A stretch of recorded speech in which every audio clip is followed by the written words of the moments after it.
بسم اللہ الرحمن الرحیم۔ تلخیص دروس القرآن، مطالب الفرقان۔ سورۃ البقرہ، آیت نمبر 144۔ تفسیر القرآن بالقرآن از علامہ غلام احمد پرویز صاحب۔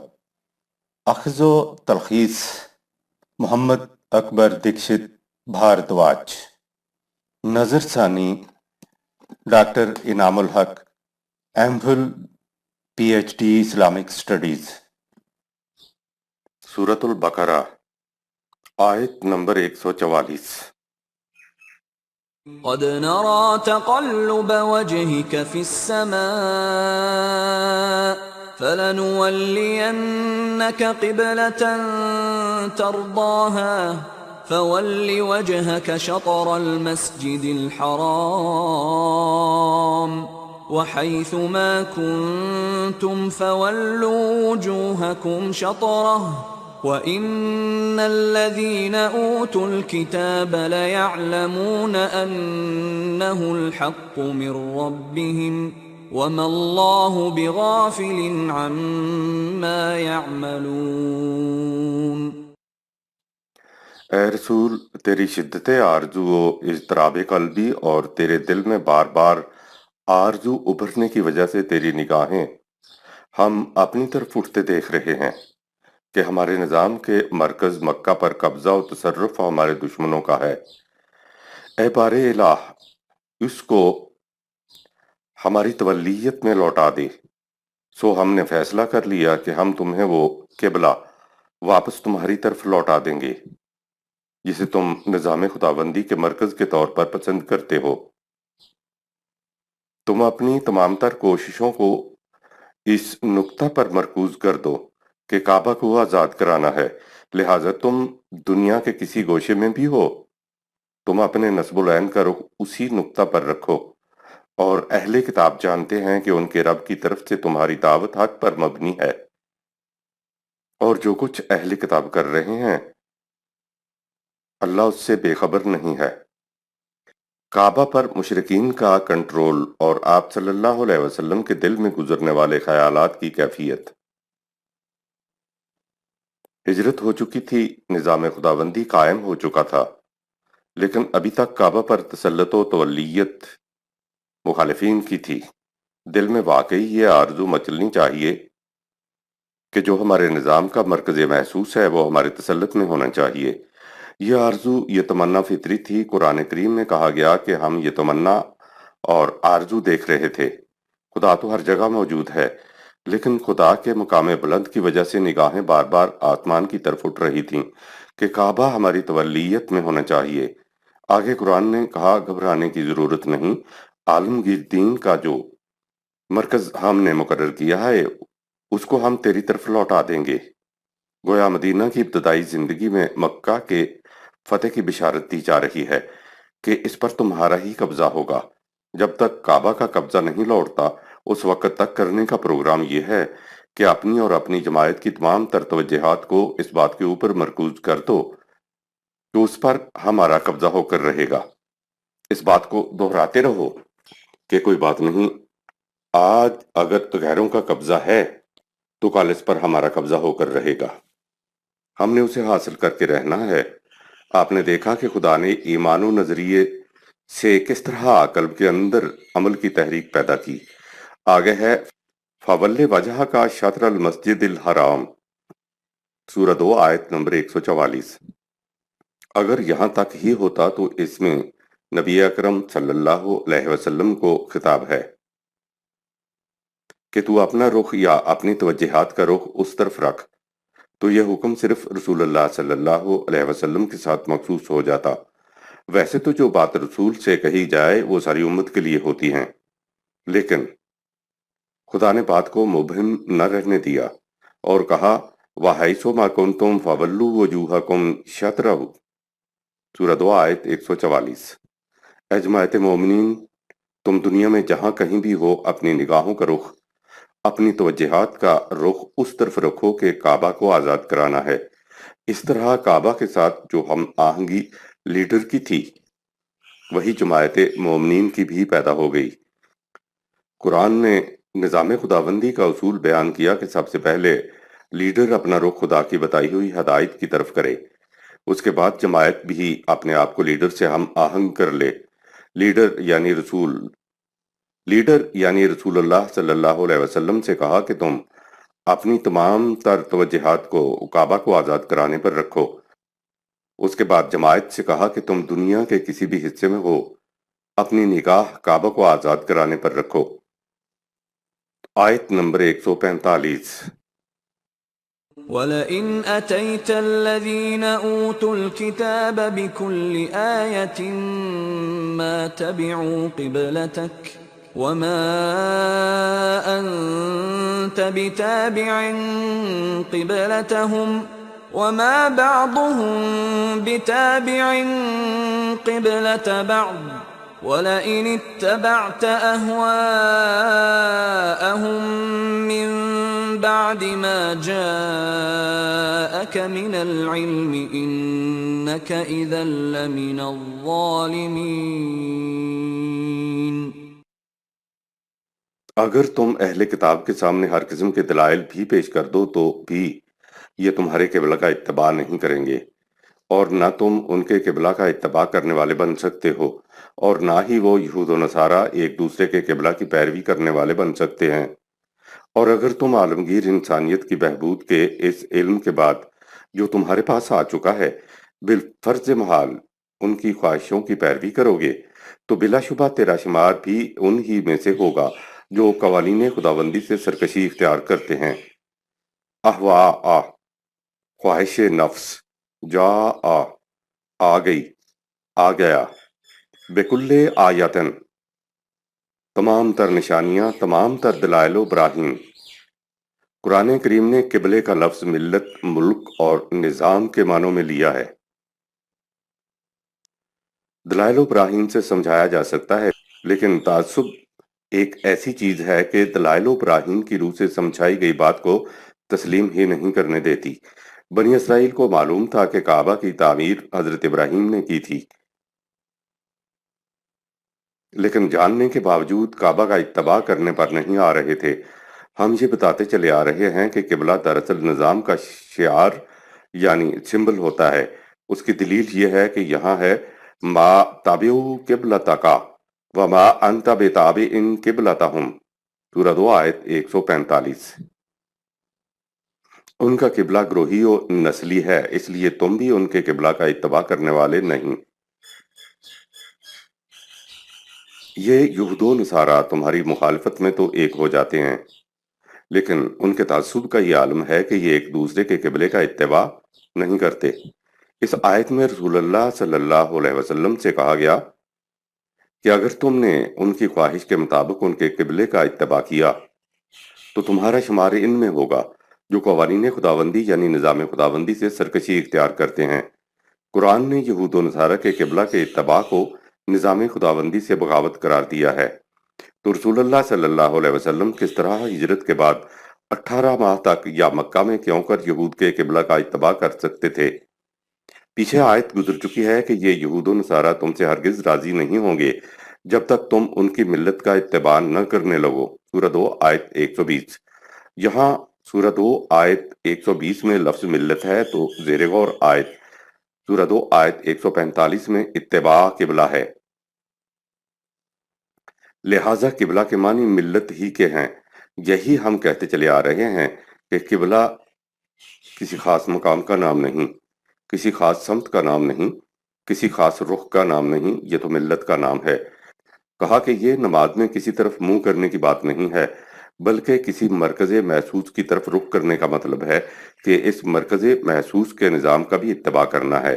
رسول اللہ صلی اللہ علیہ وسلم سے کہا گیا کہ اگر تم نے العلم قرآن آ جانے کے بعد ان یہود و نصارہ کے مرکز کا، ان کی ملت کا اتباع کیا تو تیرا شمار بھی انہی میں سے ہوگا جو قوانین خداوندی سے، نظام خداوندی سے سرکشی بغاوت اختیار کیے ہوئے ہیں۔ آیت نمبر 146۔ الذين آتيناهم الكتاب يعرفونه كما يعرفون أبناءهم وَإِنَّ فَرِيقًا مِّنْهُمْ لَيَكْتُمُونَ الْحَقَّ وَهُمْ يَعْلَمُونَ۔ یہ اہل کتاب تمہاری عالمگیر دعوت کو اتنی ہی اچھی طرح جانتے ہیں جیسے کہ یہ اپنے بیٹوں کو جانتے پہچانتے ہیں، البتہ ان میں ایک مذہبی گروہ جانتے بوجھتے حق پر مبنی تعلیم کو چھپاتا ہے۔ یعرفونا سورہ 2 آیت 146، جانتے پہچانتے۔ اہل کتاب جانتے تھے کہ حضرت ابراہیم علیہ السلام کا مسلک اس کا کعبہ قومی نہیں بلکہ عالمگیر ہے۔ حضرت ابراہیم علیہ السلام کا تعمیر کعبہ در حقیقت قومیت کی تشکیل کا ایک نیا معیار تھا، ایک نیا نظریہ زندگی تھا۔ قرآن بتاتا ہے کہ یہ اہل کتاب اس حقیقت کو یوں پہچانتے ہیں جیسے انسان اپنے بیٹوں کو پہچانتا ہے، لیکن بات یہ ہے کہ ان میں کا ایک مذہبی گروہ جانتے بوجھتے لوگوں کو اس طرف آنے نہیں دیتا۔ ظاہر ہے کہ جب لوگ ایک عالمگیر انسانیت کے دین میں داخل ہو جائیں گے تو پھر ان کے فرقے کہاں کہاں قائم رہ سکتے ہیں۔ فرقے نہ رہیں تو ان کی روزی روٹی نہیں چلتی۔ مذہبی پیشوائیت تو چاہتی ہے کہ گروہ و فرقے برقرار رہیں تاکہ ان کی لیڈرشپ قائم رہے۔ یہ سب اپنے وجود کے تحفظ کے لیے یہ کچھ کرتے ہیں اور کہتے ہیں کہ ہم تو یہ سب کچھ خدا کے لیے کر رہے ہیں، حالانکہ یہ لوگ جان بوجھ کر حق کو چھپاتے ہیں۔ آیت نمبر 147۔ الحق من ربك فلا تكونن من الممترين۔ یقیناً تم جس دعوت کو پیش کر رہے ہو وہ تمہارے رب کی طرف سے بالکل حق ہے، تو اب ان کے ساتھ بحث و جدل کی ضرورت بھی محسوس نہ کرنا۔ ممترین، شک ہونے کی وجہ سے بحث و جدل کی ضرورت محسوس کرنا۔ آیت نمبر 148۔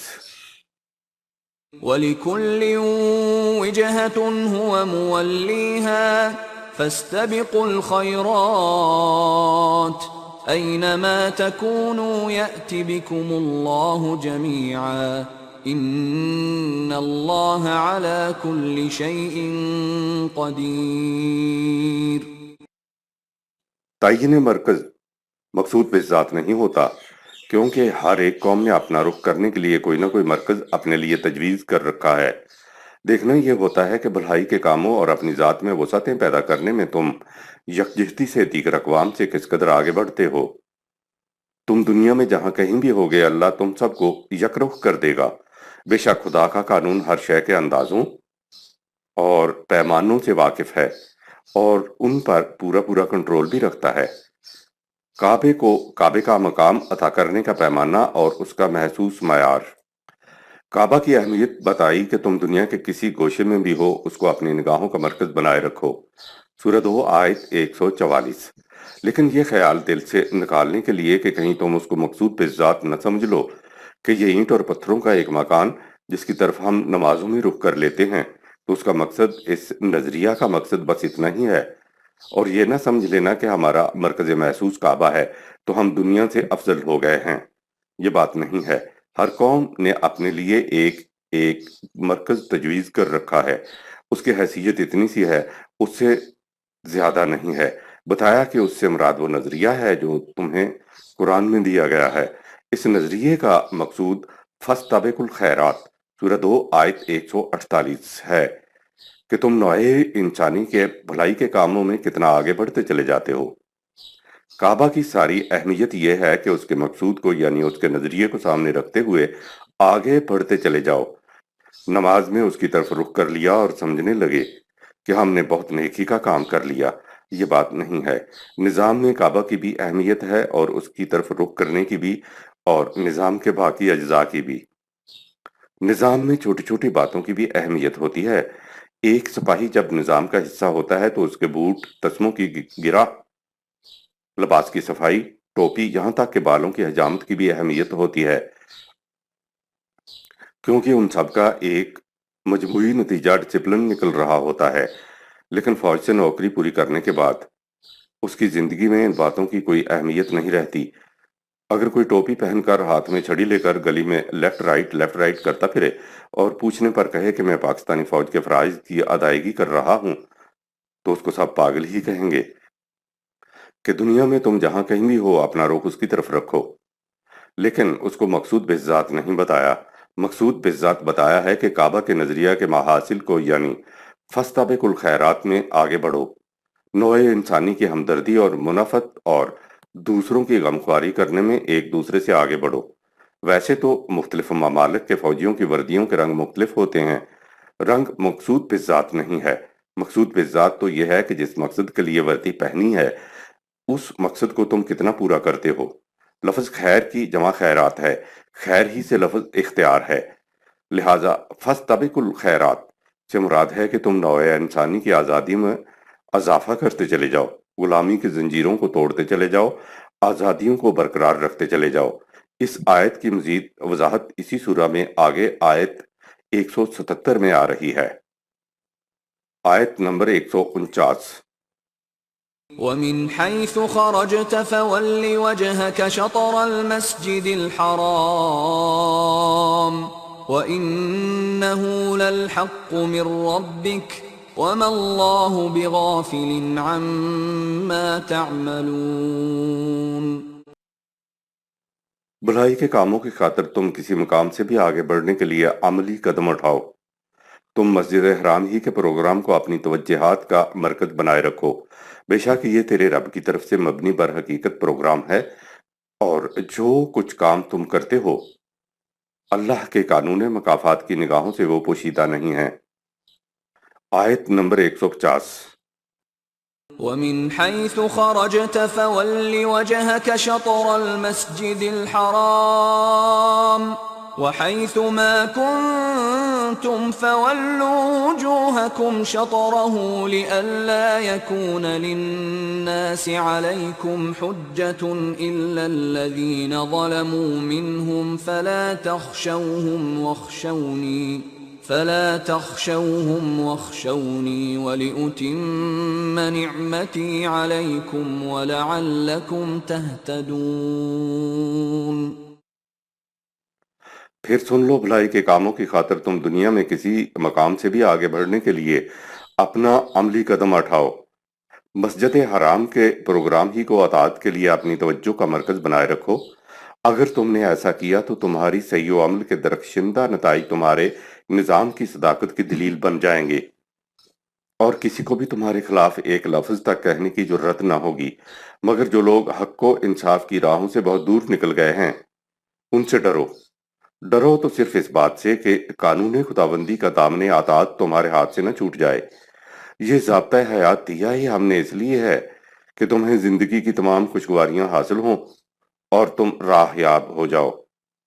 قبلے کا تعین کرنا دراصل قرآنی نظام حیات کا تعین کرنا ہے۔ جیسا کہ آپ نے دیکھا، اوپر قرآن نے تعین قبلہ کو بڑی تفصیل سے بیان کیا ہے۔ تعین قبلہ سے مقصود اگر اتنا ہی ہوتا کہ تم اپنی نمازوں میں اس طرف رخ کر لیا کرو تو یہ کوئی ایسی بات نہیں تھی کہ جس پر غیر مسلموں کو کوئی اعتراض ہوتا۔ قرآن نے خود بتایا ہے کہ ہر قوم نے اپنے لیے کوئی نہ کوئی قبلہ تجویز کر رکھا ہے، سورہ 2 آیت نمبر 148۔ یہ جو اتنی سی بات ہے کہ آپ اس کی طرف رخ کر کے نماز پڑھ لیا کریں، یہ کوئی ایسی چیز نہیں تھی کہ جس کے متعلق تفصیل سے کہنے کی ضرورت پیش آتی۔ تعین قبلہ در حقیقت ایک نئی آئیڈیالوجی اور ایک نئی پارٹی کی تفصیل ہے۔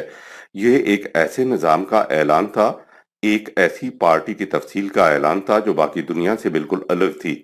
یہ جماعت حنیف تھی، یعنی باقی سب سے کٹ کر ایک متعین مقصد اور ایک متعین ضابطۂ حیات اپنے سامنے رکھ کر اس مقصد کے حصول کے لیے اپنے آپ کو وقف کر کے ایک خاص مرکز کو اپنے سامنے رکھ کر اس کی طرف جانے والی بات ہے۔ قبلہ تو اس نئی آئیڈیالوجی، اس جدید مرکز، اس نظام، اس امت کا شعار یا علامت ہے، اور مخالفین جانتے تھے کہ قبلہ سے کیا مراد ہے۔ یہی وجہ تھی کہ اس پر اعتراض بھی ہو رہا تھا اور اس کی مخالفت بھی ہو رہی تھی۔ وہ جانتے تھے کہ تعین قبلہ سے تصادم یا آپس میں ٹکراؤ کی کیا شکل پیدا ہوتی ہے۔ ماسکو اور واشنگٹن جو الگ الگ نظاموں کی علامت تھے، ان میں کس قدر طویل سلسلہ جنگ رہا۔ ایک شہر کا نام لیتے ہی آپ کے ذہن میں ایک متعین آئیڈیالوجی، نظام، قوم، ان کا مقصد سامنے آ جاتا تھا۔ سوشلزم کے ابھرنے سے پہلے ماسکو اور واشنگٹن دو شہر ہی تھے۔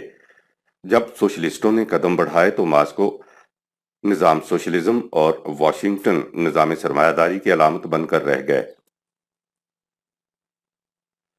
قرآن کا کعبہ کو قبلہ متعین کرنا دراصل اسے نظام خداوندی کا مرکز یا علامت قرار دینا ہے، اور یہ نظام وہ ہے جس کا ٹکراؤ دنیا کے ہر نظام کے ساتھ ہونا تھا اور ہونا ہے۔ توحید کے تو معنی ہی یہ ہیں کہ ایک ایسا نظام حیات جس کا مثیل اور نظیر کوئی دوسرا نظام نہ ہو، جو دنیا کے کسی نظام کے ساتھ مفاہمت نہ کرے۔ حنیف کہتے ہی اس کو ہیں جو سب اطراف سے کٹ کر ایک منزل، ایک مقصد، ایک متعین نصب العین پر چلتا چلا جائے۔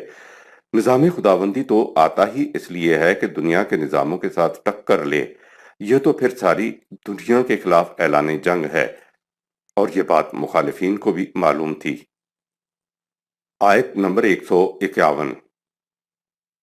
كما أرسلنا فيكم رسولا منكم يتلو عليكم آياتنا ويزكيكم ويعلمكم الكتاب والحكمة ويعلمكم ما لم تكونوا تعلمون۔ چنانچہ اے مشرکین، ہم نے تم ہی میں سے ایک کو رسول بنا کر تمہاری طرف بھیجا، جو ہماری آیات کی تمہارے سامنے تلاوت کرتا اور ساتھ ہی ایسا عملی نظام قائم کرتا ہے جس کے تحت چل کر لوگوں کی ذات کی صلاحیتوں کی نشو و نما ہوتی چلی جائے، اور تمہیں خدا کے قوانین اور ان کی حکمت یعنی غرض و غایت کی تعلیم دیتا ہے، اور تمہیں ان چیزوں کی تعلیم دیتا ہے جس سے تم پہلے ناواقف تھے۔ انسان اپنی صحیح و کاوش سے مادی علم تو حاصل کر سکتا ہے، لیکن وحی کے علم کو حاصل نہیں کر سکتا۔ وَيُعَلِّمُكُم مَّا لَمْ تَكُونُوا تَعْلَمُونَ، سورہ 2 آیت 151۔ اور تمہیں ان چیزوں کی تعلیم دیتا ہے جس سے تم پہلے ناواقف تھے، یعنی وحی کے علم کی تعلیم تمہیں دیتا ہے۔ انسان سائنسی انکشافات کے ذریعے مادی علم تو حاصل کر سکتا ہے، لیکن انسان وحی کے علم کو حاصل نہیں کر سکتا۔ خدا وحی کے علم کو ایک نبی کی وساطت سے ہی انسانوں کے سامنے پیش کرتا ہے۔ وہ وحی کے احکام کی حکمت وحی کی روح سے ان کے سامنے بیان کرتا ہے، تاکہ حکم پر عمل کرنے سے پہلے انسانوں کو معلوم ہو جائے کہ اس حکم پر عمل کرنے کا اسی دنیا میں نتیجہ کیا نکلے گا۔ اس کے علاوہ تمہارے تزکیہ کے لیے وہ وحی پر مبنی ایسا نظام قائم کرتا ہے کہ جس کے تحت زندگی بسر کرنے سے تمہاری ذات کی نشو و نما ہوتی چلی جاتی ہے۔ آیت نمبر 152۔ فاذكروني اذكركم واشكروا لي ولا تكفرون۔ اگر تم نے میرے قوانین کو اطاعت کو اپنے پیش نگاہ رکھا تو میں تمہاری اطاعت کے بدلے میں تمہیں شرف و عظمت و مجد عطا کروں گا، لہٰذا تم میرے ضابطۂ قوانین کی قدر کرو اور اس ضابطہ کو اطاعت کے لیے نگاہوں سے اوجھل نہ ہونے دو۔ ذکر کا مفہوم ہے کسی کے حقوق کی حفاظت کرنا۔ شرف و عظمت و مجد عطا کرنا کام کا آغاز انسان نے کرنا ہوتا ہے، اس کے بعد خدا کا قانون انسان کے عمل کو نتیجہ خیز بنانے کے لیے انسانی عمل کا اتباع کرتا ہے۔ شکر اپنی محنت کے ماحصل کو خدا کی راہ نمائی میں دوسروں کے لیے کھلا رکھنا شکر ہے، اور چھپا لینا کفر ہے۔ قرآن کریم کی ساری تعلیم ذکر لفظ کے اندر سمٹ کر آ گئی ہے۔ ایک ذکر تو صوفیاء کا ہے جس میں نماز کے بعد قلب پر اللہ کی ضربیں لگائی جاتی ہیں۔ دوسرا ذکر وہ ہے جس کا مفہوم ہمارے ذہن میں اردو والے ذکر کا آتا ہے۔ یہ دونوں قرآنی ذکر نہیں ہیں۔ قرآن کہہ یہ رہا ہے کہ فَاذْكُرُونِی، تم میرے قوانین کو اطاعت کے لیے پیش نگاہ رکھو۔ اس کا نتیجہ یہ ہوگا کہ اذکرکم، میں تمہارے شرف و عظم و مجد کو بڑھاؤں گا۔ جس ذکر سے انسان یا کسی قوم کے شرف و مجد میں اضافہ نہ ہو تو وہ قرآنی ذکر نہیں ہے۔ قرآن نے خود اپنے آپ کو ذکر کہا ہے، تو شرف و مجد حاصل کرنے کے لیے قرآن کی تعلیم کو پیش نگاہ رکھنا ہوتا ہے، تب جا کر فَاذْكُرُونِی ہوتا ہے۔ قرآن کے ایک مقام پہ ہے فیہ ذکرکم، سورہ 21 آیت نمبر 10۔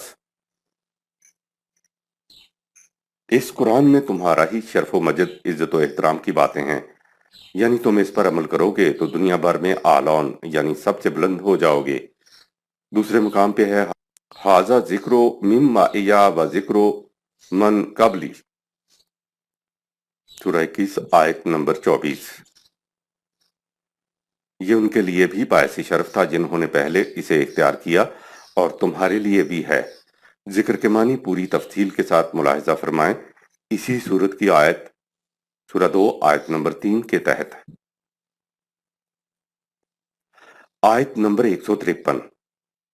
يا أيها الذين آمنوا استعينوا بالصبر والصلاة إن الله مع الصابرين۔ اے جماعت مومنین، ربوبیت عالمینی کے قیام میں سخت مشکلات کا سامنا کرنا پڑے گا۔ مشکلات کا مقابلہ کرنے کے لیے نمبر 1، چاہے کہ کچھ بھی حالات ہو جائیں تم استقامت اور ثبات کو کبھی ہاتھ سے نہ جانے دو۔ نمبر 2، مخالفت میں مخالفین خواہ کوئی راستہ اختیار کریں، تم خدا کے تجویز کردہ راستے الصلاۃ یعنی نظام خداوندی ہی کے تابع تسلسل کے ساتھ چلو، یقیناً اس طرح تمہیں ہمارے قانون کی روح سے بڑی قوت حاصل ہوگی۔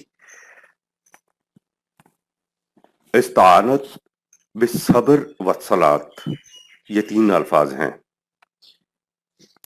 استعانت کے معنی ہیں قوانین خداوندی کی اتباع سے انسانی صلاحیتوں اور توانائیوں کا نشو و نما پانا اور ان میں مکمل اعتدال و توازن پیدا ہو جانا۔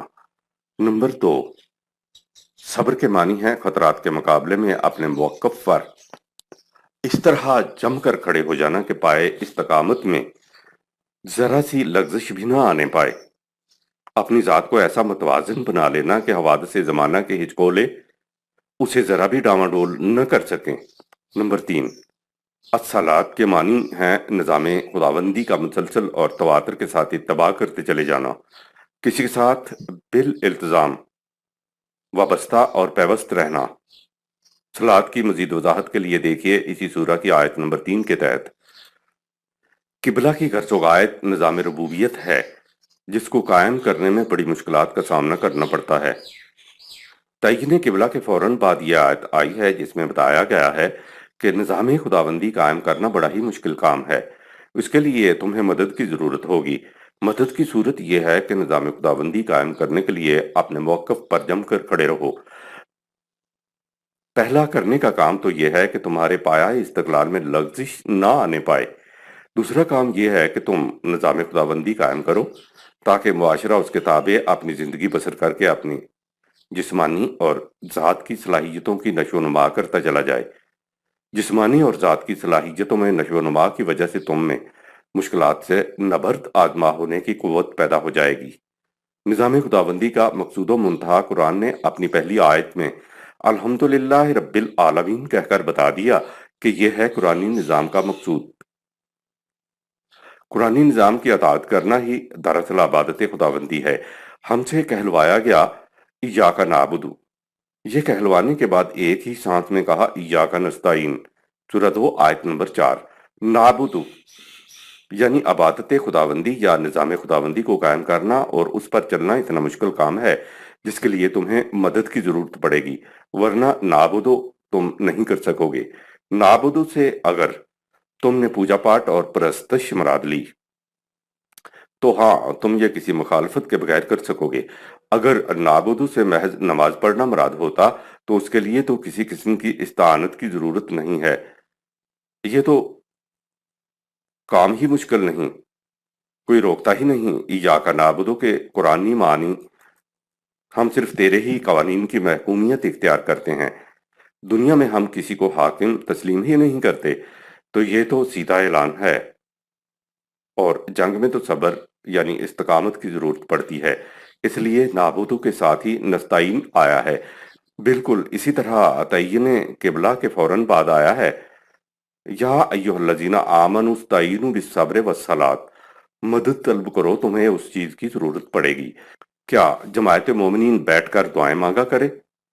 پہلی چیز بالصبر کہی یعنی استقامت و استقلال و ثابت قدمی کہی، دوسری چیز الصلاۃ کہی کہ قوانین خداوندی کے مطابق ایک نظام قائم کر کے اس کے پیچھے پیچھے چلتے رہو۔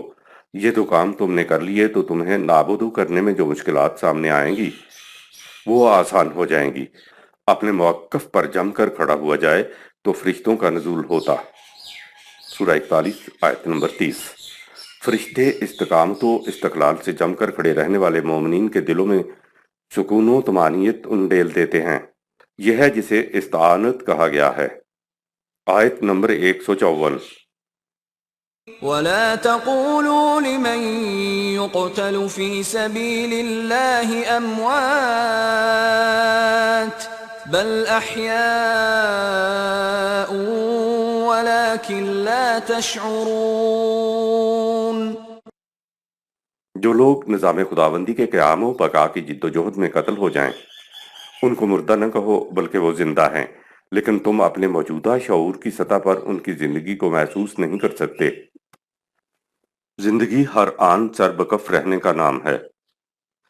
اوپر سے بیان چلا آ رہا ہے کہ تعین قبلہ کے اغراض و مقاصد کو حاصل کرنا تمہارا مقصد ہے، یعنی تم نے نظام خداوندی قائم کرنا ہے جس کو اس محسوس مرکز کعبہ سے نسبت ہو۔ راستے میں بڑی مشکلات آئیں گی، لیکن تم نے استقامت و استقلال سے نظام خداوندی کے قیام و بقا کے لیے جد و جہد کرنا ہے۔ اس جد و جہد میں مال بھی صرف کرنا ہوگا اور بعض اوقات جان تک بھی قربان کرنا ہوگی۔ خدا نے ویسے ہی مومنین کی جان کو پہلے ہی ایک معاہدے کی روح سے جنت کے عوض خرید لیا ہوا ہے۔ سورہ 9 آیت نمبر 111۔ آیت زیر غور میں کہا یہ جا رہا ہے کہ جو لوگ نظام خداوندی کی قیام و بقا کی جد و جہد میں قتل ہو جائیں ان کو مردہ مت کہو، کیونکہ وہ زندہ ہیں، لیکن تم اپنے موجودہ شعور پر ان کی زندگی کا ادراک نہیں کر سکتے۔ جنہوں نے نظام خداوندی کے قیام و بقا کی خاطر اپنا مال و جان قربان کر دیا، قرآن نے ان کی زندگی کو حقیقی زندگی کہا ہے۔ بہرحال ہمیں اس کا شعور نہیں ہے۔ ایسے لوگوں کو شہید یا شہداء کہتے ہیں۔ یہ لوگ اپنی جان دے کر خدا اور اس کے قوانین کی صداقت کا ثبوت دنیا کو فراہم کرتے ہیں، لیکن قرآن کی روح سے یہ بات صحیح نہیں ہے کہ شہداء اسی طبعی دنیا میں زندہ رہتے ہیں۔ اس دنیا میں زندہ رہنا صرف طبعی جسم کے ساتھ ہی ممکن ہے۔ طبعی دنیا میں طبعی موت تو سب کو آنا ہے، یہاں تک کہ نبی اکرم صلی اللہ علیہ وسلم کے متعلق کہا اِنَّکَ مَیِّتٌ وَإِنَّهُمْ مَیِّتُونَ، سورہ 39 آیت نمبر 30۔ اے رسول، ان لوگوں نے بھی مرنا ہے اور تم نے بھی مر جانا ہے۔ حضور صلی اللہ علیہ وسلم سے بڑھ کر ہستی تو کسی شہید کی بھی نہیں ہو سکتی۔ جب آپ صلی اللہ علیہ وسلم کے لیے طبعی موت ہے تو پھر شہداء کے لیے بھی طبعی موت ہے۔ قرآن نے شہید اور بچ جانے والے دونوں کو حیات ابدی کی بشارت دی ہے۔ یہ بحث بیکار ہے کہ شہید کا مرتبہ بلند ہے یا نبی کا۔ ایسی بھی صورت ہو سکتی ہے کہ زندگی بھر کسی نے نظام خداوندی کے قیام و بقا کے لیے جد و جہد کی ہو، جنگیں لڑی ہوں، لیکن فاتح و منصور واپس آئے۔ رسول اللہ صلی اللہ علیہ وسلم شہید نہیں ہوئے، آپ کے بہت سے صحابہ کرام بھی شہید نہیں ہوئے تھے۔ قرآن کا فرمان ہے کہ وَلَئِن قُتِلْتُمْ فِي سَبِيلِ اللَّهِ أَوْ مُتُّمْ لَمَغْفِرَةٌ مِّنَ اللَّهِ وَرَحْمَةٌ خَيْرٌ مِّمَّا يَجْمَعُونَ، سورہ 3 آیت 157۔ ایسے لوگوں میں سے جو نظام خداوندی کے قیام و بقا کی جد و جہد میں قتل ہو جائے یا ویسے ہی طبعی موت مر جائے، ان کے لیے اللہ کے ہاں مغفرت اور رحمت یکساں ملیں گی۔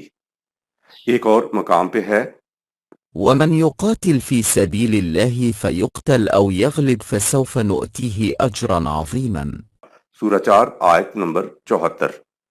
جو اللہ کی راہ میں جنگ کرتا ہے پھر وہ قتل ہو جاتا ہے یا غالب رہ کر واپس آتا ہے تو دونوں کو اجر عظیم ملے گا، یعنی کسی کا اجر کم نہیں ہوگا۔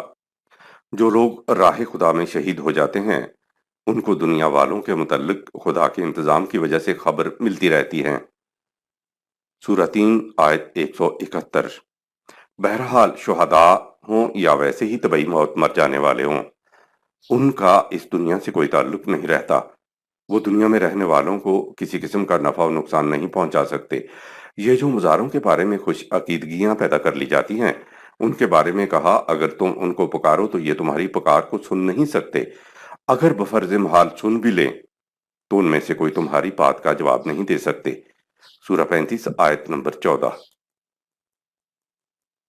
یعنی ان کے اندر ایسا کرنے کی استطاعت ہی نہیں، کیونکہ ان کا اس دنیا کے ساتھ کوئی تعلق ہی نہیں رہتا۔ اسی آیت میں آگے ہے، قیامت میں دیکھنا یہ تمہارے شرک سے کس طرح انکار کرتے ہیں۔ سورہ 35 آیت نمبر 14۔ یہ عقیدہ کہ بزرگان دین مرنے کے بعد ہماری سنتے ہیں اور ہماری مرادیں برلاتے ہیں، قرآن کی نص صریح کے خلاف ہے۔ آیت نمبر 155۔ وَلَنَبْلُوَنَّكُم بِشَيْءٍ مِّنَ الْخَوْفِ وَالْجُوعِ وَنَقْصٍ مِّنَ الْأَمْوَالِ وَالْأَنفُسِ وَالثَّمَرَاتِ وَبَشِّرِ الصَّابِرِينَ۔ نظام خداوندی کے قیام و بقا کے سلسلے میں تمہیں کہیں جنگوں کے تال، کہیں سامان خوردنوش کی کمی، کہیں جان و مال کا نقصان، اور کہیں کھیت اور باغ اجڑنے کے خوف سے ہم آزمائیں گے، جس سے معلوم ہو جائے گا کہ تم اطاعت میں کتنے پختہ ہو، اور ثابت قدم رہنے والوں کو فتح و کامرانیوں کی خوشخبری سنا دو۔ قرآن پیشگی جماعت مومنین کو بتا رہا ہے کہ تعین قبلہ کے بعد اب یہ مراحل بھی آئیں گے، لیکن تم نے استقامت و استقلال کا دامن ہاتھ سے نہیں چھوڑنا۔ اگر تم یہ کر گزرے تو تمہیں پیشگی خوشخبریاں اور بشارتیں ہیں۔ یہ کن لوگوں کے لیے بشارتیں ہیں؟ یہ بات اگلی آیت میں بتائی گئی ہے۔ آیت نمبر 156۔ الذين إذا أصابتهم مصيبة قالوا إنا لله وإنا إليه راجعون۔ جن کا حال یہ ہے کہ جب ان کو مشکل گھڑی پیش آتی ہے تو جد و جہد میں ثابت قدم رہتے ہیں، اور مقصد زندگی یعنی نظام خداوندی کے قیام و بقا سے نظر ادھر ادھر نہیں ہٹاتے، اور اپنے دل کو یہ کہہ کر مضبوط کرتے ہیں کہ ہم نے تو اپنے آپ کو قیام نظام خداوندی کے لیے وقف کر رکھا ہے، اور جنت کے بدلے میں اپنی جان و مال کو خدا کے ہاتھ بیچا ہوا ہے۔ سورہ 9 آیت نمبر 111۔ تو یہ مشکلیں آتی ہیں تو آئیں، ہمارا قدم پھر بھی خدا کے تجویز کردہ نصب العین کی طرف اٹھے گا۔ قالوا انا للہ و انا الیہ راجعون کا قرآنی مفہوم۔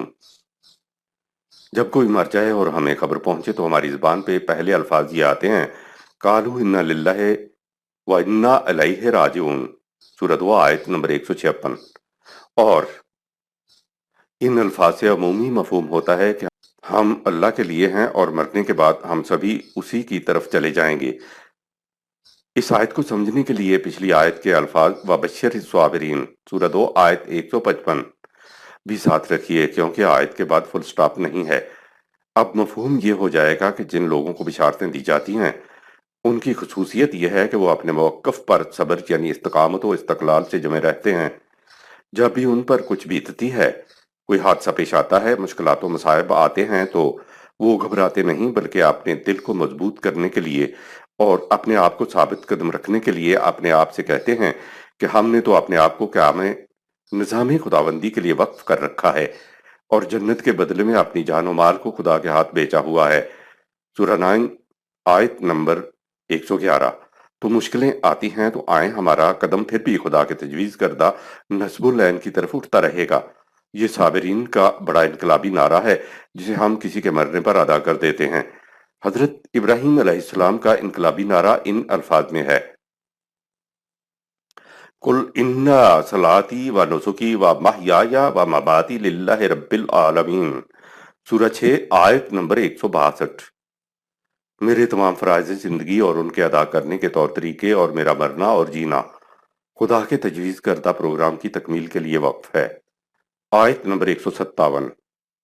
أولئك عليهم صلوات من ربهم ورحمة وأولئك هم المهتدون۔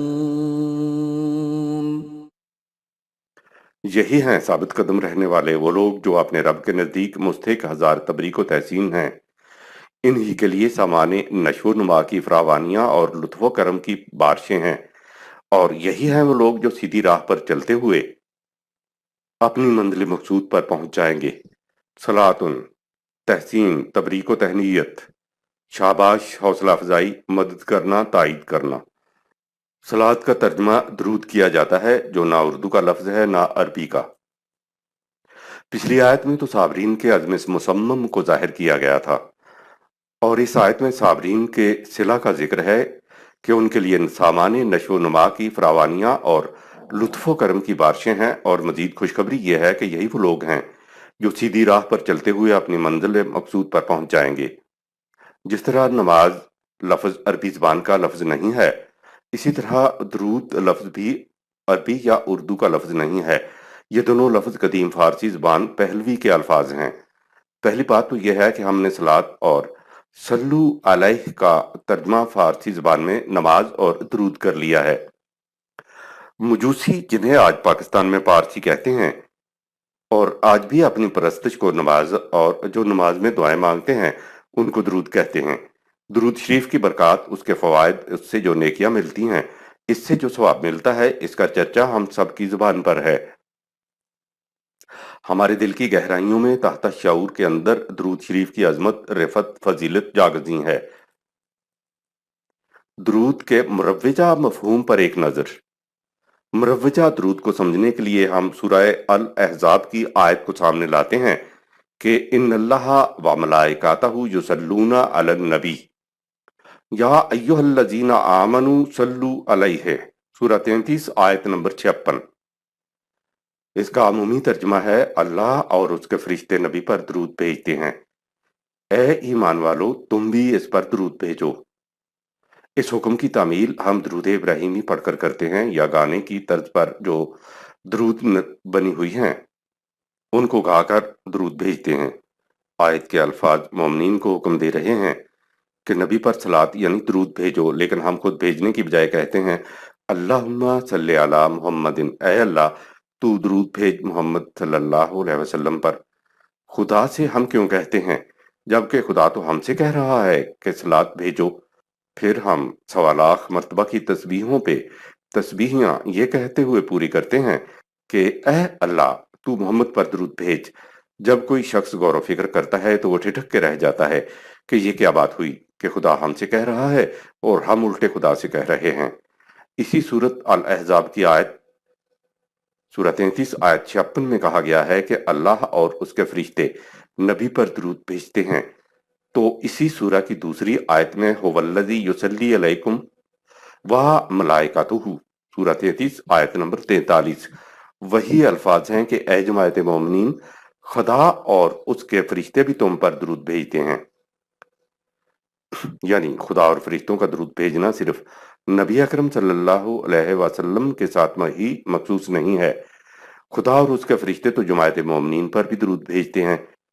تو کیا اللہ اور اس کے فرشتے ہاتھوں میں تسبیحیاں لے کر پھیرتے رہتے ہیں؟ صلو علیہ اور یصلی علیکم کا مفہوم، ان کا مفہوم سمجھنے کے لیے اب آپ مروجہ درود کے مفہوم کو ذہن سے نکال دیجئے اور صرف قرآن کے الفاظ کو سامنے رکھیں۔ آئیے ہم قرآن کے الفاظ کا مفہوم خود قرآن سے متعین کرتے ہیں تاکہ بات صاف ہو جائے۔ سب سے پہلے تو خدا اور اس کے فرشتوں کی طرف سے مومنین پر صلات بھیجنے کا نتیجہ قرآن بتاتا ہے کہ لِیُخْرِجَکُم مِّنَ الظُّلُمَاتِ إِلَى النُّورِ، سورہ 33 آیت نمبر 43، تاکہ وہ تمہیں تاریکیوں سے نکال کر روشنی کی طرف لے جائیں۔ گویا یہ کوئی ایسی چیز ہے جو خدا اور اس کے ملائکہ مومنین کے ساتھ کرتے ہیں کہ جس کا نتیجہ تاریکیوں سے روشنی کی طرف لے جانا ہے۔ یہ نعمت کبریٰ ہے کہ کوئی شخص یا کوئی جماعت زندگیوں کی تاریکیوں سے نکل کر روشنی میں آ جائے۔ خدا نے جہاں بھی کہا ہے تاریکیاں، ظلمات یعنی جمع کا صیغہ استعمال کیا ہے، اور جہاں بھی روشنی کا ذکر آیا ہے اس کے لیے صیغہ واحد استعمال کیا ہے۔ غلط اعتقادات، توہم پرستیاں، غلط نظریات اور خیالات، یہ سب تاریکیاں ہیں اور متعدد ہو سکتی ہیں۔ مثلا غلط جواب تو سینکڑوں ہو سکتے ہیں لیکن صحیح جواب ایک ہی ہوگا۔ روشنی کا خاصہ ہے کہ تاریکیوں کو دور کر دے۔ بہرحال یہاں کہا گیا ہے کہ اللہ اور اس کے ملائکہ کے کچھ کرنے کے نتیجے میں تم تاریکیوں سے روشنی میں آ جاتے ہو۔ دوسرے مقام پہ ہے کتاب انزلناہ علیک لتخرج الناس من الظلمات الی النور، سورہ 14 آیت نمبر 1۔ تاکہ اے رسول تو اس کتاب کے ذریعے نوع انسانی کو ظلمات سے نور کی طرف لے جائے۔ گویا معلوم ہوا ہے خود قرآن نور ہے، اس کا مقصد تاریکیوں سے نور کی طرف لے جانا ہے۔ بات ابھی تک غیر محسوس ہے، ٹھوس حالت میں بات سامنے ابھی نہیں آئی۔ تاریکیوں سے نور کی طرف آنے کو ہم حضرت موسیٰ علیہ السلام کی مثال سامنے لاتے ہیں۔ وَلَقَدْ أَرْسَلْنَا مُوسَىٰ بِآيَاتِنَا أَنْ أَخْرِجْ قَوْمَكَ مِنَ الظُّلُمَاتِ إِلَى النُّورِ سورہ 14 آیت نمبر 5۔ ہم نے موسیٰ علیہ السلام کو اپنے قوانین دے کر بھیجا کہ تو اپنی قوم کو ظلمات سے نور کی طرف لے جا۔ آگے آیت ہے وذكرهم بأيام الله سورہ 14 آیت نمبر 5، اور ایام اللہ کو ان کے سامنے پیش کرو۔ ویسے تو سارے دن اللہ کے ہیں، لیکن جہاں حق و باطل کا ٹکراؤ ہوتا ہے اسے خدا ایام اللہ کہہ کر پکارتا ہے۔ آگے آیت ہے ان فی ذالک لآیات لکل صبار شکور سورہ 14 آیت نمبر 5۔ ایام اللہ کو ان کے سامنے اس لیے پیش کرو تاکہ انہیں معلوم ہو کہ جب کوئی قوم اپنے رسولین حیات پر استقامت سے جم کر کھڑی رہے تو ان کی محنتیں بھرپور نتائج کیسے پیدا کر دیتی ہیں۔ اس سے اگلی آیت کا مفہوم یوں ہے کہ موسیٰ علیہ السلام نے اپنی قوم سے کہا کہ خدا کی ان نعمتوں کو یاد کرو جب اس نے تمہیں قوم فرعون سے نجات دی۔ معلوم ہوا کہ غلامی تاریکی ہے۔ غلامی سے نجات مل جانا نور کی طرف آنے کا پہلا مرحلہ ہے، اور دوسرا مرحلہ وادی سینا میں حکومت خداوندی کا قیام نور تھا یا نور میں آ جانا تھا۔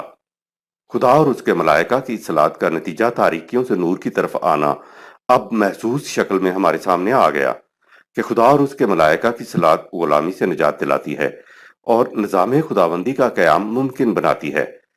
ابھی آپ کے سامنے خدا اور اس کے ملائکہ کی اصلاحات کا مفہوم متعین ہو کر سامنے آ جائے گا۔ ابھی تو بس یہ سمجھو کہ خدا اور ملائکہ کچھ ایسا کرتے ہیں جس سے جماعت مومنین ہر قسم کی محکومی اور محتاجی سے نکل کر حقیقی آزادی سے سرفراز ہو جائے۔ یہ جنہیں تاریکیاں کہا جا رہا ہے وہ غلامی، محتاجی، ذہنی، نظریاتی، تخیلاتی، اعتقادی تاریکیاں ہیں۔ یہ منفی پہلو ہے۔ مثبت اور عملی پہلو یہ ہے کہ انسان خدا کے قوانین کے سوا کسی دوسرے کے قوانین کی اطاعت نہ کرے۔ یہاں تک اتنا معلوم ہو گیا کہ خدا اور اس کے ملائکہ کچھ کرتے ہیں تاکہ جماعت مومنین کی کیفیت یہ ہو جائے۔ جو کچھ مومنین کے لیے خدا اور اس کے ملائکہ کرتے ہیں وہی کچھ رسول اللہ صلی اللہ علیہ وسلم کے ساتھ کرنے کا حکم مومنین کو دیا گیا ہے۔ هو الذی یصلی علیکم وملائکتہ لیخرجکم من الظلمات الی النور سورہ 33 آیت نمبر 43۔ خدا اور اس کے ملائکہ مومنین کے لیے کچھ کرتے ہیں، جو کچھ وہ خود کرتے ہیں اسی سورہ میں اس کے کرنے کا حکم مومنین کو بھی دیا گیا کہ ان اللہ و ملائکتہ یصلون علی النبی یا ایھا الذین آمنوا صلوا علیہ سورہ 33 آیت نمبر 56۔ اے جماعت مومنین، جو کچھ ہم اور ہمارے ملائکہ تمہارے لیے کر رہے ہیں وہی کچھ تم نبی کے ساتھ بھی کرو تاکہ تم تاریکیوں سے روشنی کی طرف آ جاؤ۔ خدا کا حکم ہے اور صحابہ کرام حکم عدولی نہیں کر سکتے تھے، تو دیکھتے ہیں کہ انہوں نے کیا کیا تھا۔ قرآن کے صفحات اور تاریخ کے اوراق اس پر گواہ ہیں کہ آپ صلی اللہ علیہ وسلم اور صحابہ کرام نے مسلسل جد و جہد پہم جہاد کی زندگی بسر کی۔ چھوٹی اور بڑی مہمات کو گنا بھی جائے تو 7 سال کے اندر 82 لڑائیاں بنتی ہیں۔ جو کچھ خدا اور اس کے ملائکہ کرتے ہیں وہ اب سامنے آ رہا ہے۔ کہا اذ یوحی ربک الی الملائکۃ انی معکم فثبتوا الذین آمنوا سألقی فی قلوب الذین کفروا الرعب سورہ 8 آیت نمبر 12۔ جب خدا نے ملائکہ کو حکم دیا کہ میں تمہارے ساتھ ہوں، میدان جنگ میں کھڑی جماعت مومنین کے قدموں میں ثبات و استقامت پیدا کرو، اس کے بعد میں مخالف جماعت کے دلوں میں جماعت مومنین کا رعب پیدا کر دوں گا۔ میدان جنگ میں جس جماعت میں استقامت پیدا ہو جاتی ہے تو اس کے رد عمل کے طور پر مخالف جماعت پر رعب پڑ ہی جایا کرتا ہے۔ یہ ہے خدا اور اس کے فرشتوں کی صلاۃ جو وہ کرتے ہیں، جسے ہم نے درود پڑھنا بنا لیا ہوا ہے۔ دوسرے مقام پہ ہے کہ جو یہ کہتے ہیں کہ ہمارا رب اللہ ہے اور پھر اس پر جم کر کھڑے ہو جائیں تو ان پر ملائکہ کا نزول ہوتا ہے۔ سورہ 41 آیت نمبر 30۔ یہ بات محض اتنا ہی کہہ دینا نہیں ہے کہ میرا رب اللہ ہے، یہ کہنا تو بہت بڑی چیز ہے۔ یہ کہنے پر تو بڑی بڑی مشکلات و مصائب جھیلنے پڑیں گے، جس کے لیے کہا کہ استقامت کی ضرورت ہے۔ استقامت پیدا کرنے کے لیے ہی تو ملائکہ کا نزول ہوتا ہے۔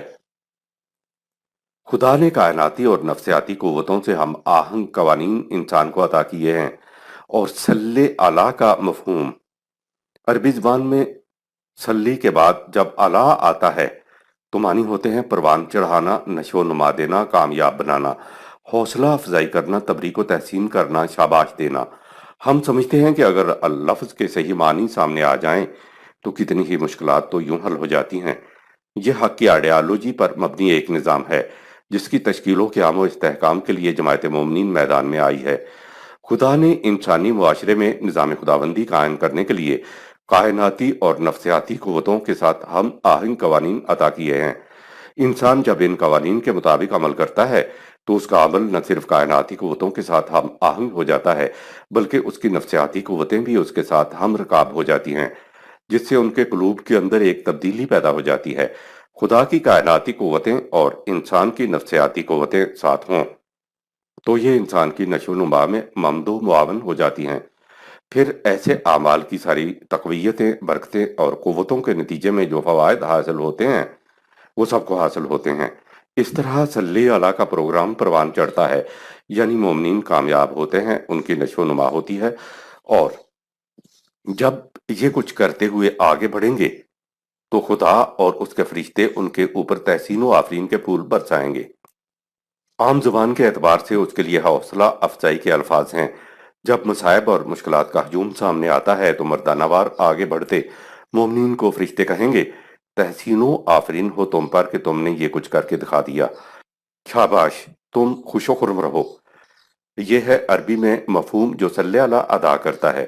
اسی کو اخلاقی مدد، مورل سپورٹ بھی کہتے ہیں۔ یہ کیا ہوتی ہے؟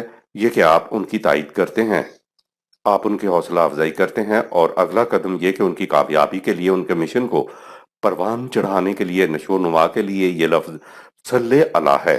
پہلی بات تو یہ ہے کہ آپ کسی کے فیصلے کو، اقدام کو پسند کرتے ہیں، پھر اس کے بعد تائید کرتے ہوئے اس کی تحسین کرتے ہیں، شاباش دیتے ہیں، حوصلہ افزائی کرتے ہیں، اور پھر عملاً ان کا ساتھ دیتے ہیں، ان میں ثبات و استقلال پیدا کر کے انہیں کامیاب کراتے ہیں۔ یہ سارے صلی اللہ کے معنی ہیں۔ جماعت مومنین کا صلو علیہ کیا ہے؟ اس کی وضاحت: یا ایھا الذین آمنوا صلو علیہ وسلموا تسلیما، سورہ 33 آیت نمبر 56۔ اس آیت میں صلو علیہ کی تشریح وسلموا تسلیما نے کر دی۔ بتایا کہ یہ سلموا تسلیما کر کے خدا کے حکم صلو علیہ کو بجا لاؤ۔ ہم نے صلو علیہ کے معنی درود بھیجنا کر دیا، لیکن قرآن کہتا ہے کہ وسلموا تسلیما کرو گے تو تمہاری طرف سے صلو علیہ کا فریضہ ادا ہوگا۔ وسلموا تسلیما کے معنی سلام بھیجنا نہیں ہیں، بلکہ اس کے معنی ہے اس کی کامل اطاعت کرو جیسی کہ اس کی اطاعت کرنے کا حق ہے۔ صلو علیہ یہ ہے کہ وسلموا تسلیما کیا جائے، مروجہ درود پڑھنا اس کا مفہوم نہیں ہے۔ خدا کہہ یہ رہا ہے کہ اے جماعت مومنین، ہمارا رسول حق کی آواز لے کر کھڑا ہوا ہے، اس لیے خدا اور اس کے ملائکہ کی تائید اسے حاصل ہے۔ تم بھی اٹھو اور اس کا ساتھ دو۔ ہمارے مشن کو کامیاب بنانے کے لیے اس کی مکمل تائید کرتے ہوئے اس کے ساتھ مل کر پوری جد و جہد کرو، اور اس کا طریقہ یہ ہے کہ اس مشن کا جو سربراہ نبی اکرم صلی اللہ علیہ وسلم ہے، وسلموا تسلیما، اس کی پوری پوری اطاعت کرو۔ صلو علیہ درود اور وسلموا تسلیما سے مراد ہمارے ہاں سلام پڑھنا کیا جاتا ہے، یعنی درود و سلام پڑھنا لیا جاتا ہے۔ وسلموا تسلیما کے الفاظ ایک اور مقام پر بھی آئے ہیں۔ دیکھیے فلا وربک لا یؤمنون حتی یحکموک فیما شجر بینہم ثم لا یجدوا فی انفسہم حرجا مما قضیت ویسلموا تسلیما، سورہ 4 آیت نمبر 65۔ خدا اس حقیقت کی شہادت دیتا ہے کہ یہ ایمان والے نہیں ہو سکتے جب تک اپنے تمام اختلافی معاملات میں تمہیں فیصلہ دینے والا نہ بنا لے، اور جو فیصلہ تو قرآن کے مطابق کر دے اس فیصلے کے خلاف یہ اپنے دلوں کے اندر گرانی تک بھی محسوس نہ کریں۔ یہ بات سلمو تسلیمہ دراصل رسول کو یعنی نظام خداوندی کے سربراہ کو فیصلہ کرنے والا تسلیم کرنا ہے۔ آگے آیت کا ترجمہ ہے کہ اور جو فیصلہ تو قرآن کے مطابق کر دے اس فیصلے کے خلاف یہ اپنے دلوں کے اندر گرانی تک محسوس نہ کریں۔ دیکھا آپ نے کس طرح ایمان کو کانٹے پر تولا جا رہا ہے۔ اس موقع پر قرآن نے وسلموا تسلیما سورہ 4 آیت نمبر 65 کہا ہے۔ یہ ہے مومنین کی طرف سے وسلموا تسلیما یعنی اطاعت کرنے کا حق ادا کرنا، یہ ہے سر تسلیم خم کرنا۔ یہی الفاظوں پر درج سورہ الاحزاب کی آیت میں ہے کہ یا ایہا الذین آمنوا صلوا علیہ وسلموا تسلیما سورہ 33 آیت نمبر 56۔ اے جماعت مومنین، جس مشن کو کامیاب بنانے کے لیے یہ رسول کھڑا ہوا ہے، تم بھی اس کے احکامات کی کامل اطاعت کرتے ہوئے اس مشن کی تائید کرو، اس کی حوصلہ افزائی کرو، عملاً ساتھ دو، اس مشن کو پروان چڑھاؤ، اسے کامیاب بناؤ۔ نبی اکرم صلی اللہ علیہ وسلم کی حقیقی تعظیم کرنے کا طریقہ۔ قرآن تعظیم کرنے کا طریقہ خود بتاتا ہے۔ کہا وَعَزَّرُوهُ وَنَصَرُوهُ وَاتَّبَعُوا النُّورَ الَّذِي أُنزِلَ مَعَهُ أُولَٰئِكَ هُمُ الْمُفْلِحُونَ سورہ 7 آیت نمبر 157۔ تو جو لوگ اس رسول پر ایمان لائے ہیں وہ اس کی تعظیم کرتے ہیں، اس کی تائید کرتے ہیں، اس کا ساتھ دیتے ہیں، اس کی مدد کرتے ہیں، اور اس کے ساتھ جو ہم نے روشن کتاب نازل کی ہے اس کا اتباع کرتے ہیں، تو یہی لوگ فلاح پانے والے ہیں۔ رسول کی تعظیم دراصل اس کی تائید کرنا، اس کا ساتھ دینا، اس کی مدد کرنا اور قرآن کا اتباع کرنا ہوتا ہے۔ جو یہ کچھ نہیں کرتا وہ رسول کی تعظیم نہیں کرتا۔ ایک اور مقام پہ ہے لِتُؤْمِنُوا بِاللَّهِ وَرَسُولِهِ وَتُعَزِّرُوهُ وَتُوَقِّرُوهُ سورہ 48 آیت نمبر 9، تاکہ تم اللہ اور اس کے رسول یعنی نظام خداوندی پر ایمان لاؤ اور رسول کی مدد کرو، یعنی اس کے دست و بازو بن کر اس کو تقویت کا سامان بہم پہنچاؤ۔ آپ دیکھ رہے ہیں کس طرح رسول کی تعظیم نکھر کر سامنے آ گئی ہے۔ خدا کے رسول کی تعظیم یہ ہے کہ وہ سلموا تسلیمہ کرتے ہوئے اس کے دست و بازو بن کر اس کو تقویت پہنچاؤ، اس کی تائید کرو کہ کیا بات ہے یا رسول اللہ، آپ کی پلاننگ کی، آپ کی حکمت کی، شاباش چلتے رہو، ہم آپ کے شانہ بشانہ ساتھ ہیں۔ ہم وہ مقام بھی سامنے لاتے ہیں جہاں سے معلوم ہوگا کہ کسی کو شاباش دینے سے کتنا نفسیاتی طور پر سکون ملتا ہے۔ قرآن میں ہے ان کو پاک و صاف کرنے کے لیے ان سے ان کے اموال میں سے صدقات وصول کر لیا کرو، ان میں سے لوگوں کو سامان نشو و نما بہم پہنچاؤ سورہ 9 آیت نمبر 103۔ یاد رہے سامان نشو و نما یعنی زکوٰۃ دینا حکومت خداوندی کا فریضہ ہے۔ آگے آیت ہے وَصَلِّ عَلَيْهِمْ إِنَّ صَلَاتَكَ سَكُنٌ لَهُمْ سورہ 9 آیت نمبر 103۔ صدقات دینے والوں کو شاباش دیا کرو، ان کی تحسین کیا کرو، کیونکہ تیری طرف سے شاباش ان کے لیے نفسیاتی طور پر بڑی وجہ تسکین ہوگی۔ خدا نے کہا کہ ہم رسول کے ساتھ اور جماعت مومنین کے ساتھ یہ سلو والا کام کر رہے ہیں۔ جماعت سے کہا تم بھی رسول کے ساتھ سلو والا کام کرو، رسول سے کہا کہ تم بھی صدقات دینے والوں کو شاباش دیا کرو۔ یہ صلی اللہ کے الفاظ ہیں جو تینوں مندرجہ بالا مقامات پر سورہ 9 آیت 103، سورہ 33 آیت نمبر 56، سورہ 33 آیت نمبر 44 پر آئے ہیں۔ امام راغب کا لغت لیجئے اور دیکھیے صلی کے ساتھ جب اللہ آئے تو پھر کیا معنی ہوتے ہیں۔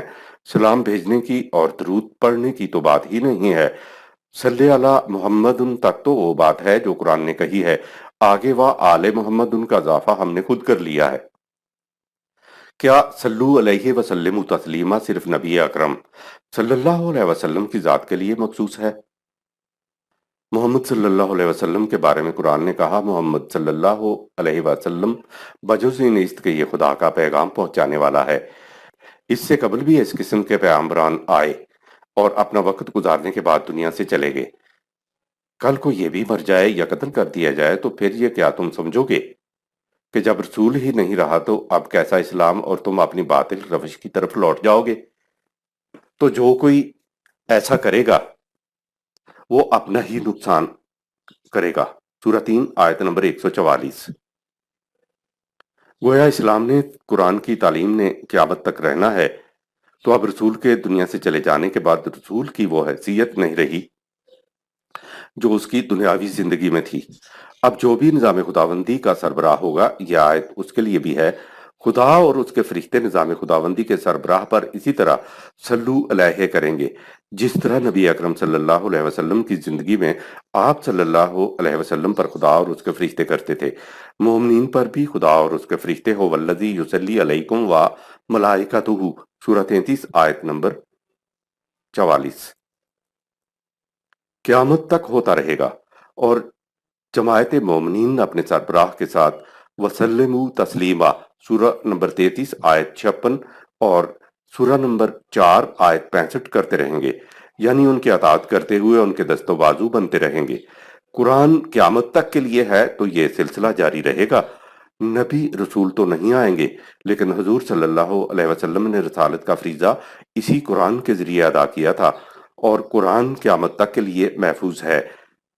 نظام خداوندی کے آنے والے سربراہ کار رسالت کا فریضہ اسی قرآن کے ذریعے ادا کریں گے، اور ان کے متبعین اپنے سربراہ کے تحت ہر قسم کی کوشش کریں گے اور ہر قسم کی قربانی دیں گے۔